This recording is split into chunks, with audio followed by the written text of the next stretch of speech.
So hi everyone, ito po yung rason kung ba't natigil muna ako sa pag-release gawa ng kailangan naming asikasuhin si Papa kasi nga may sakit siya.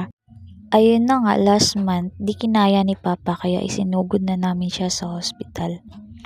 Pangalawang balik na namin ni Papa dito kasi nung September na hospital din siya at saka nung nakaraang buwan. Laging pasasalamat lang namin kasi sobrang fighter ni Papa, sobra. After ilang days na hindi nagre-respond si Papa sa amin at sa wakas, nagsalita din siya. Yan lamang yung hinihintay namin na makausap namin si Papa kasi ilang days din yung hindi namin siya nakakausap gawa ng hindi siya makakapagsalita. Grabe, bilib kami. Sobrang fighter ni Papa. At lahat naman kami na mga kapatid ay nagtutulong-tulungan din para maging okay si Papa at mananatiling matatag.